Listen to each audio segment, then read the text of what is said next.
Welcome to our little show,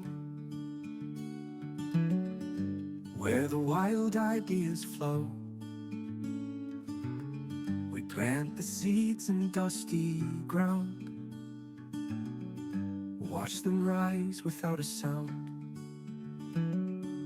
Marketing dreams, tech extremes, AI's the spark behind the beams. Tales from the dirt road, where the whispers turn bold. Stories twist and stories grow. Where will our story go? All right, Liz. Well, we have the Paleontologic era, the Jurassic era, the Epismic era, and I guess now we have a new era that I'm here for, but I'm not exactly sure what's going on. Could you help us? Do we have a resident Swifty amongst us that might be able to walk us through what's just happened? By any chance, Liz?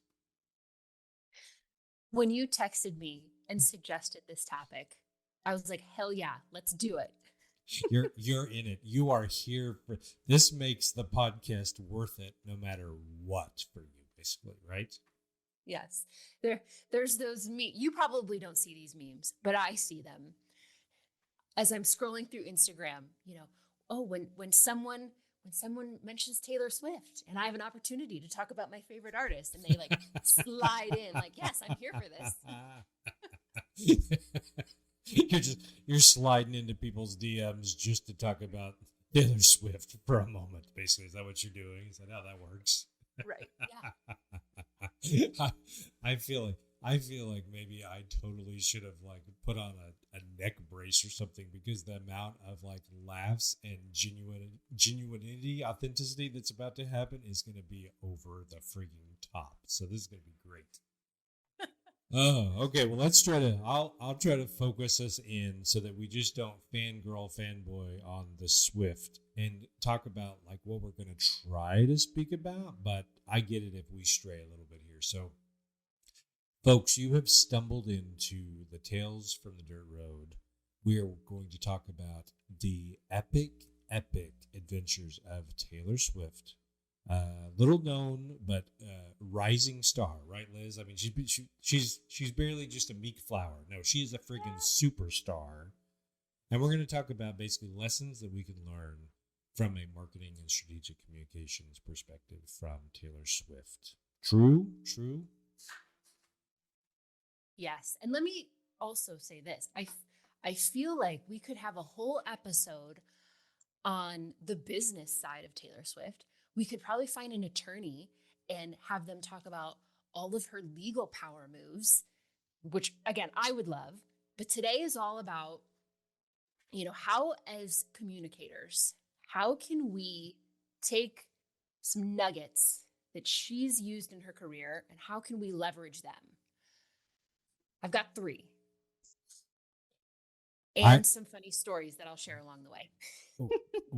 One is I would love to have an attorney come in and talk to her, because you bring in a good point. Like she did kind of own, she's got that back as well. Like there's so many things. But okay, so let's talk about the 3. I'm just gonna let you go, Liz. Just bust it out. Yeah. So, when we look at Taylor Swift and her career, I mean, it's truly a masterclass in brand building. I think there's so many nuggets that are relevant for marketing and communications professionals. So, like I said, I've got 3. Let's dig into them. I think, first and foremost, you've got to own your own narrative. Taylor Swift has built an entire career on owning her own story, right? Whether it's the early days of, writing in her journals and her diaries, these ideas that would go on to be all of the songs that we love, right? Or, re-recording her masters to take control back of, and I'm going to flub a lot of language here, right? Like, she owns her music now, owns her masters, and that's great. So I think really the takeaway here is for in-house or agencies working with clients, we have to be proactive with our brand management. We have to be consistent with it. We don't want to just be reacting to a crisis or a trend. We've got to be very clear on who we are, what we stand for, and then consistently communicate that.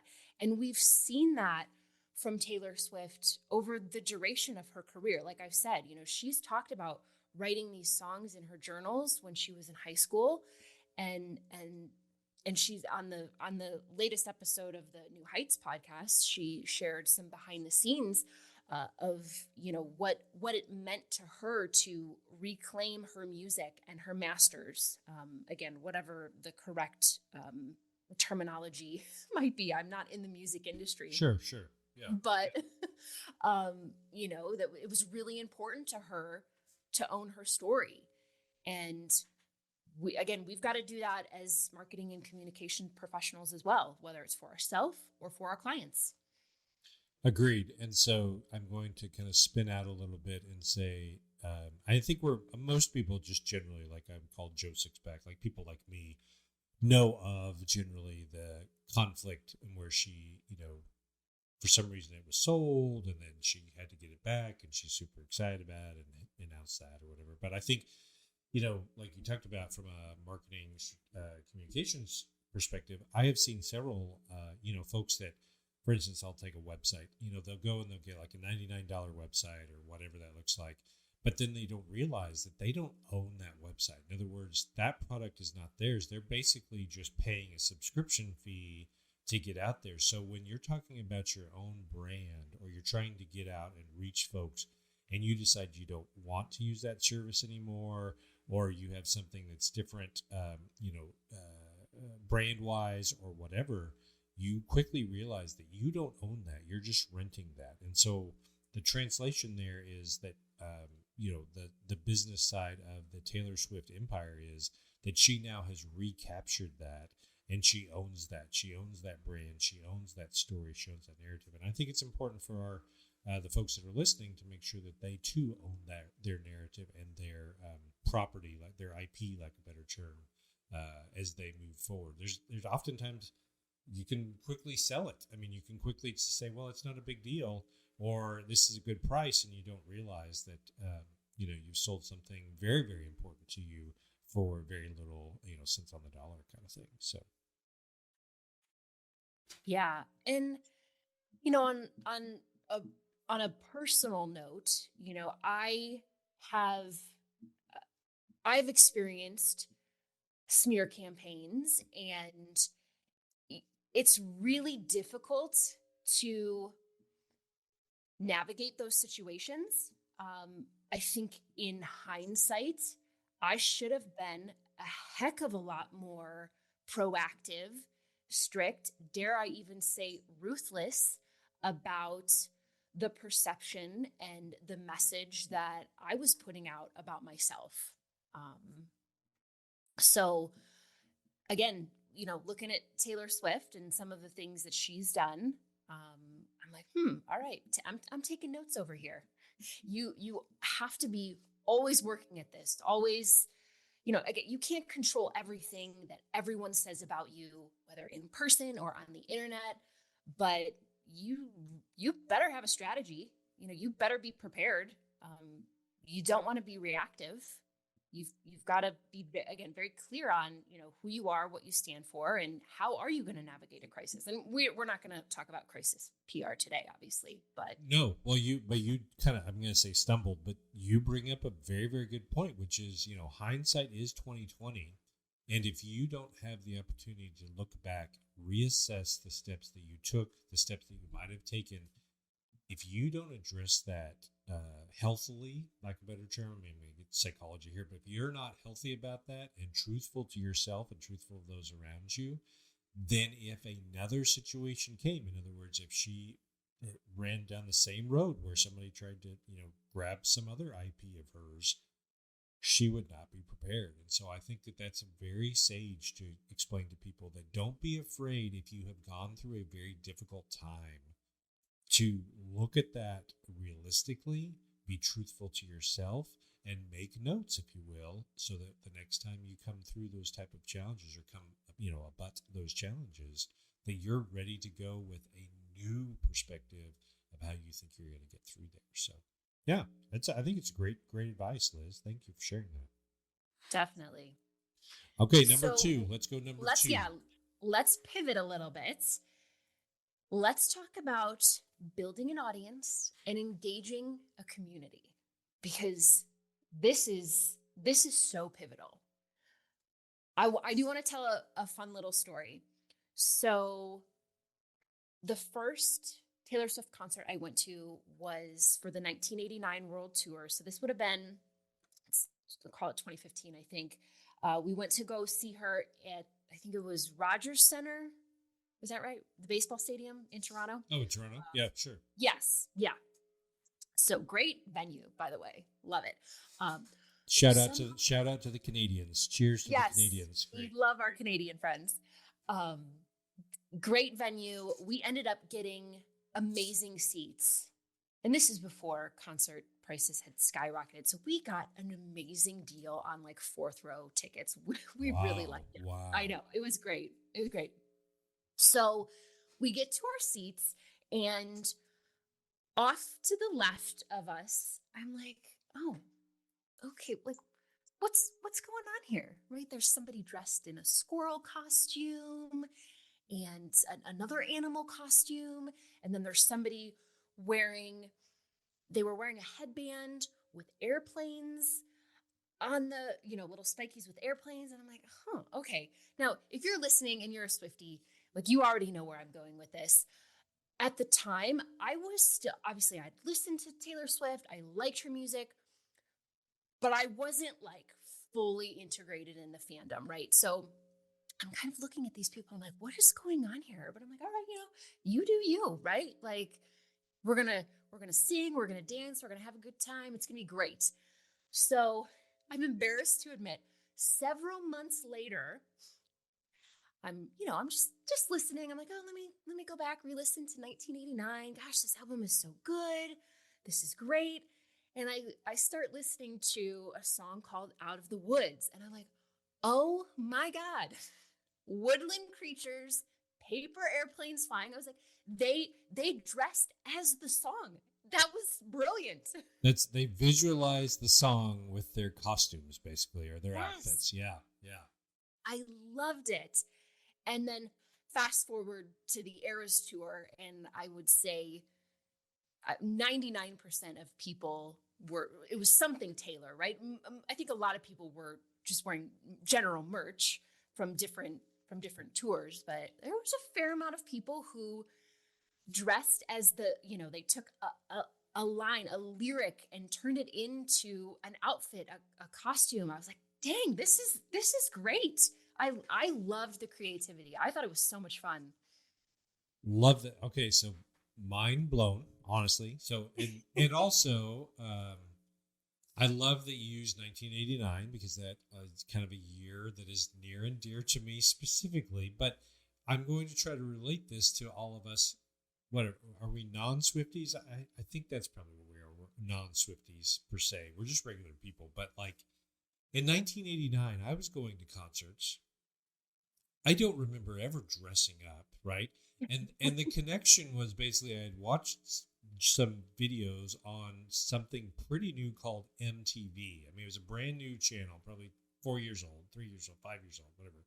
And the best I could do was afford like a $50 concert t-shirt, to do that. Now, candidly, back to your point, the engagement or the community engagement with the audience, like the community engagement was basically like I would go to the county seat or jean store, whatever, fill in the blank locally, and get some acid wash tie-dye jeans that matched what Van Halen or Quiet Riot or whatever was wearing. That's the deepest I got with the costume. You're talking about literally, I mean, I don't even know. I mean, I'm just going to throw this out here, and please, nobody hate me on this, but I don't think even when the Beatles or Elvis Presley or someone like that during that time Yes, there are Elvis impersonators now. Yes, there are people that, cover the Beatles, but no one was dressing up like, Sergeant Pepper or wearing a big, like, yellow submarine costume to the latest Wembley, stadium tour, right? So this is beyond. The connection is visceral with you people, like a better term. I hate to separate you like that, but if you're a Swifty, as you mentioned, you are going. So I'm going to change it. I've talked about that. So here's how I relate that from a marketing perspective. A long time ago, I had the opportunity to go to an event in Dallas, and it was actually the CEO. It was former CEO Herb Keller of Southwest Airlines, and I'm so sorry I can't remember, but it was also the former CEO of Harley Davidson. And one of the things that Harley Davidson specifically talked about, you thought I was going to talk about airplanes. I know you did, but I'm not. So what the Harley Davidson gentleman was talking about was, look, we've built a brand so strong. Like in the 70s, the Harley Davidson brand was awful. They merged with AMF, and it was all about bikers and, whatever. But they have been able to shift the connection to basically doctors and lawyers and people that want to buy these bikes. But the brand is so strong that people put tattoos, lifelong tattoos of their brand on their body. And so for me, that's how I equate this Swifty generation is the connection for that brand of a Swifty is so strong that they will go make a costume or buy a costume just as it's so strong for, Harley, that those people will literally go down to a tattoo shop, which I would assume that people, now that I say this, that Swifties probably have tats as well. Is that a true statement? Have you seen a Swifty tat? Should we Google that? I don't know if I've ever seen a Swifty tattoo. Okay. We should Google this. So what we should do, so let's put that in as a little bit of a Facebook nugget, an Insta nugget.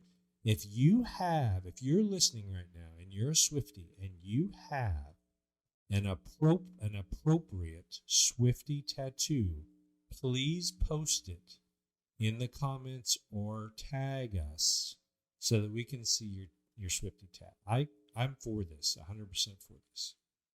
Liz, I'm really surprised you don't have a Swifty tattoo. I thought for sure you'd have all the eras or something like that. No tattoos. Okay. All right. Well, so I love that. Okay, so I kind of took over on that, but that was so good. It's so good. You're right. I mean, I know we have some friends and some family members who are really big into Harley Davidson. It's another very strong brand, which is great. Yeah, super great, super good. Okay, yeah. So number 3. Here's the takeaway. Oh, Here's the takeaway. So some other little takeaways for our listeners, right? I think what's really important to remember is a passive audience is a fragile audience. They could jump ship. They can decide, you know what, I'm going to go spend my money over here. I'm going to get invested in this brand over here. Marketing and communications pros should always be looking for ways to create that community, create a shared sense of purpose, take it a step further, build interactive experiences, find ways for user-generated content so you can leverage that even more. Transactional relationships are not going to build a brand. You really have to build a community and make people feel invested in the work that you're doing. So true. I mean, you way capstoned it better than I did. So good job. Way to go. All right, let's go number 3, Liz. Bring up the third. Number 3 is probably my favorite one. Embrace storytelling.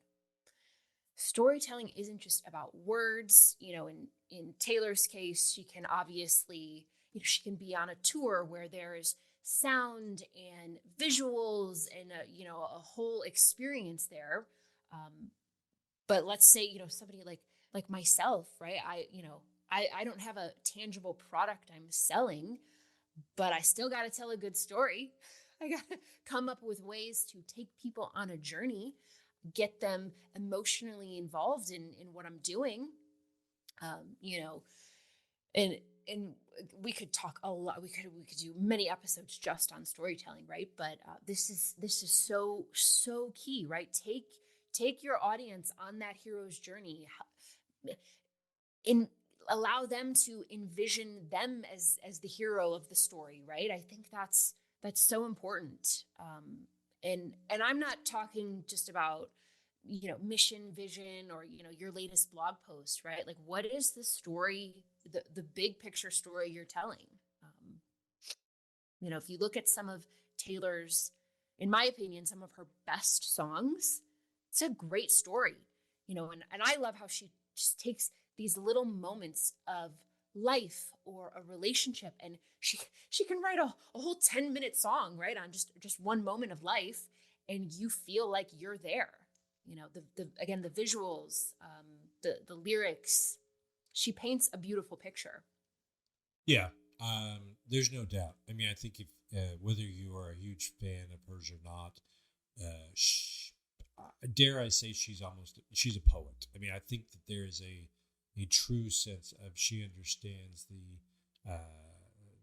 the depth of storytelling. She understands the importance of the thread itself. I mean, I would probably liken her similar to someone like a Dolly Parton, if you will, just in the fact of it's like, you have, what do you have, like 3.5 minutes, 5 minutes max, I mean, you're there's no stairway to heaven 12-minute type of thing, right? So you've really got to visualize that and tell that story. And so, yeah, to your point, I think that's important for brands and businesses and organizations to take away as well, is tell your story.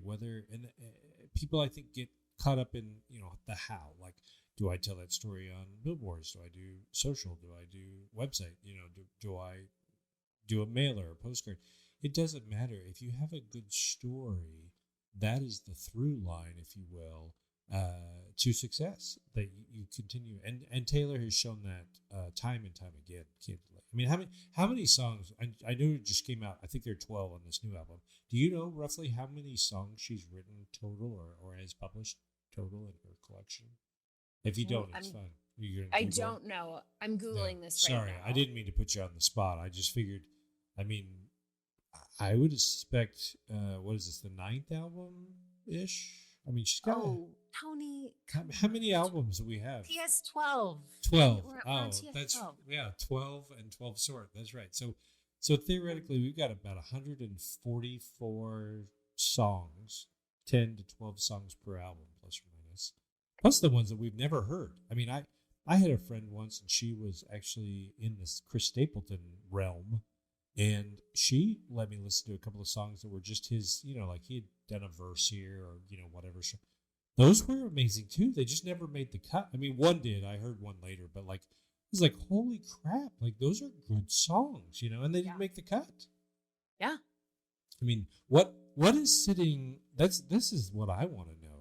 What is sitting on Taylor Swift's laptop that has not made it out yet? Like, what are the secrets on, not the C drive, not even the D drive, like on the F drive that she pulls out and puts in her purse when she goes to Kansas City and says, I might work on that a little bit more. Like, I want to know that. That's what I want to know. Well, Tony, this is why she has From the Vault songs. We love this. I'm not familiar with the Vault songs. Are those? Oh, this is please big. Tell.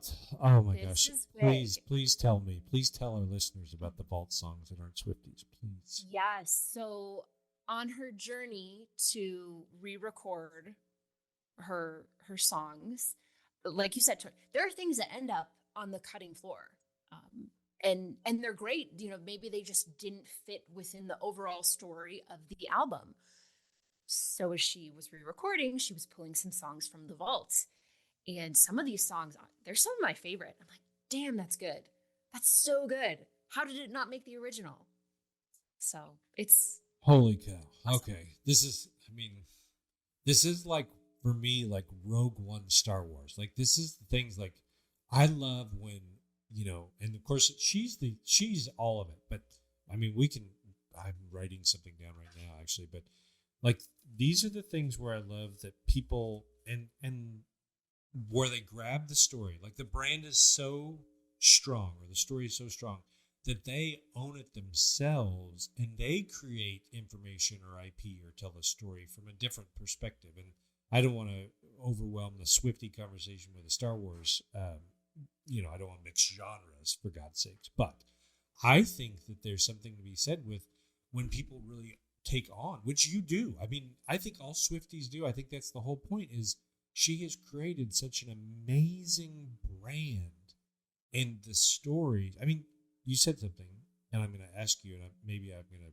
regret asking you, but do all of her albums, so she's got albums, right? And they're 12 songs. Are those songs the story of the entire album? Is that how she puts this out here? And forgive me that I don't know this. So, okay, couple things we need to unpack there. Let's unpack this. Please, let's go deep. Yes, let's go deep. Because, like, for example, Tortured Poets Department, that was a double album. That had 24 songs. Holy cow. Okay. Amazing. Go ahead. Yes.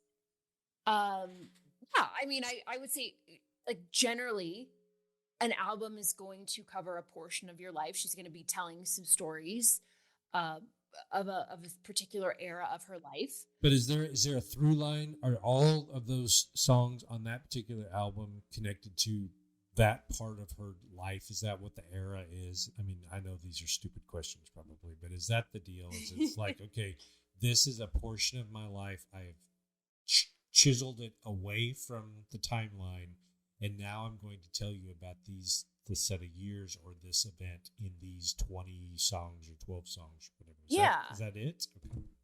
I would say that is generally a true statement. However, Midnights, if you are familiar with Midnights, which is a great album, that I think they refer to it as a concept album. And she said these, I think that one did have 12 songs. These were 12 songs from Midnights over many, many eras, many nights. And as Swifties, you can listen to these songs and you're like, oh, yeah, okay, that one kind of aligns with that album. This one aligns with that era. Like you can see, she really threads these details through. So that album didn't necessarily tell like one story, one cohesive story, right? But you could see, oh, yeah, I like this. I see what we did here. And obviously every song told a good story as well. So, I gotta take a breath. Was that a lot to process? It's not. It is a lot to I mean, yes. I mean, you're exposing me to some things that, my friend usually says something like, "There's not enough brain bleach to make it go away." But honestly, what I'm like, there's not enough time to unpack the genius here because, and I love your 3 points. Like I love your 3 points. But I feel like there's a fourth point, or maybe there's a point number 1 for Tony Vann, which is her genius is, well, obviously there's a lot of genius, or her group is a genius, whatever. But like, the fact is she's running what I would call a campaign. Like she has a multi-level campaign. Like she has these micro campaigns, which are the album itself. Then you're talking about this Midnight collaboration or this album that really kind of is a 30,000 foot, direct mail piece, like a better term, where she's dropping 9 postcards to remind you of which era she's in or what connection that might have been in, right? And then, as you mentioned before, she's got the vault, which is what I would kind of say, like, is the subscriber added value or the added benefit of like, hey guys, here are a couple of new pieces of material that I didn't put on the first album, but I'm going to bring you back to it. Like, there's so many layers of genius, the complexity of a marketing perspective here. Yes, it's obviously music, right? But it's also that fact that she has really created this entire, dare I say, world. I mean, in my head, I'm like, this is analogous to Harry Potter in a sense, or this is analogous to, Lord of the Flies or what? Not Lord of the Rings. You know, like Lord Lord of of the the Rings, Flies. Yeah, totally. Lord of the Flies was when she lost the album, basically. No, but Lord of the Rings, where she's creating, and it's her world. I mean, this is kind of true stories, like a better term.